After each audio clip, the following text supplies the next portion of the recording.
Bloomberg Audio Studios. Podcasts, radio, news.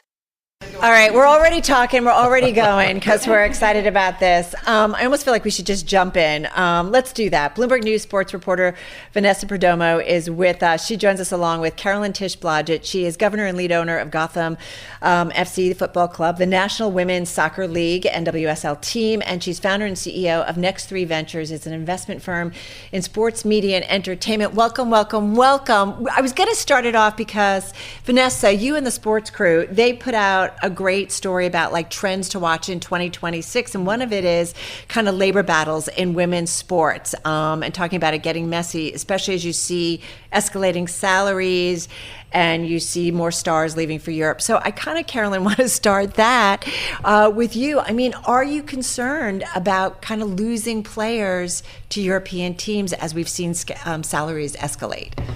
And welcome. and happy diving right in. That's how we roll. Let's dive right in. So I'm a firm believer that rising tides lifts all boats. If you think about where women's sports was when we came in as new owners 2 years ago, they were not being talked about on Bloomberg. They were not, no one was investing in it. And when we came in, 99% of investments in sports went to men's teams. And so you were starting to see that shift. We came in 2023. There have been several new owners that have come into the National Women's Soccer League that we're in, as well as the WNBA and others. So you're starting to see a real shift. And with that comes challenges, and you start to see, I don't think our league would be as successful as we have been if there weren't other leagues that were competing for talent. So this is good. So I think competition is good. But are you afraid of losing some key players? Yes, I mean, obviously there has been news of players leaving for Europe. Right. I think you'll continue to see that. You'll also see players coming back. I mean, Lindsey Heaps just signed with Denver. We've had players go play in Europe and then come back. So part of it, I think, when you zoom in, I think it feels like, oh my God, the sky is falling. Everybody's leaving for Europe. If we pull back and say, this is actually we're competing for global talent in a global game. This is kind of the natural evolution of this. So let me ask the question in a different way, and it's about a strategy for making sure those players don't leave. It's a strategy for keeping those players on your team. How do you do it without breaking the bank? So that is something we talk about on a daily basis. Our general manager, Yael Averbuch-West, has put together an incredible roster over the last year. So we've won 2 championships in the last 3 years. And when we think about why would a player want to come, a question we ask ourselves daily is, why would a player who could play anywhere want to come play for Gotham? And part of that, I think what they have in Europe is obviously these brand legacies that it's hard to compete with. Chelsea's been around forever. If you want to go, if your dream has been to play for Chelsea, that's hard to compete with. What we have is, I think, some of the best coaching staff in the business.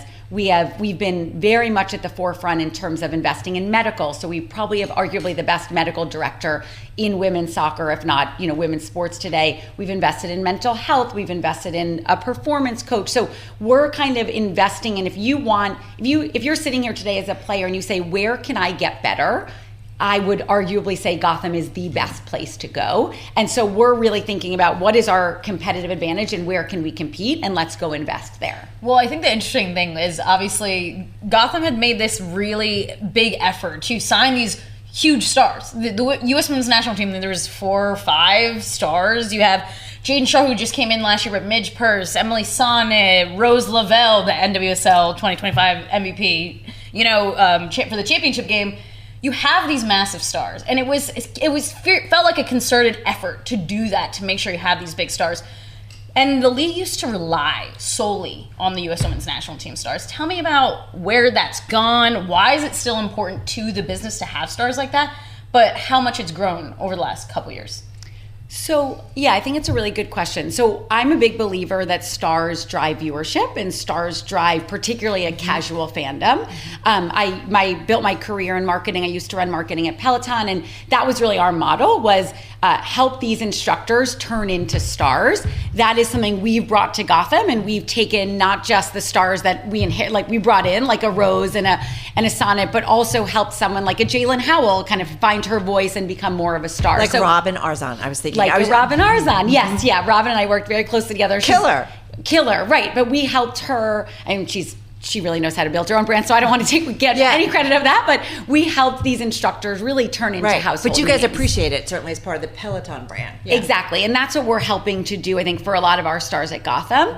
I think that really, again, that drives viewership. That brings the U.S. Women's National Team is an opportunity to bring a casual fan in. If you think about how many people watched the Olympics last year, the U.S. team win a gold medal, I think it was like 9 million people. Yeah. We have an opportunity at Gotham. 6 of those players played for Gotham at the time.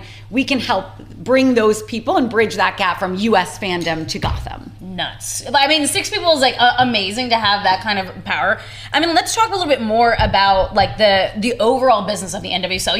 You had mentioned it before. You have new owners coming in, and one of them is a colleague from the NFL. Arthur Blank paid $165 million to bring an NWSL team to Atlanta. How big this business has got from 2019, from a $2 million expansion fee to $165 million. What's the next step? Like, how does that keep going, and how do you make sure that it doesn't plateau after such a big year?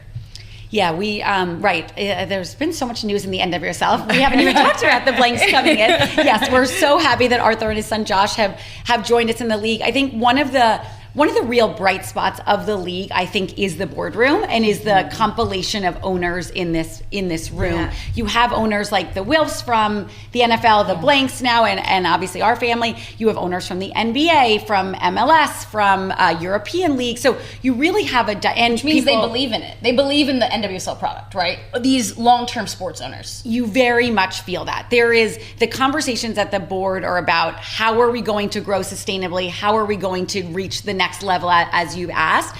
It is not about like, how can I make a quick dollar and turn around and sell it? This is a group of owners that want to be there and want to, invest in its future. Like building out their portfolio in a big way. And deeply care. Yeah. You talk about investing in the future. Before we got going, I talked about growing up watching the Giants, seasons tickets my dad had, and we all kind of went to games. They've had some highs and lows.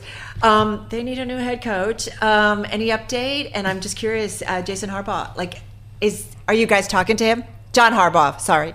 Are you guys talking to him? I definitely cannot be the one to break any news here. We did not time this interview with the coaching search, so nothing to say, but excited, obviously, for the Giants' future. But there'll be a new coach soon. Well, obviously there will be a coach. I just won't be naming who it is.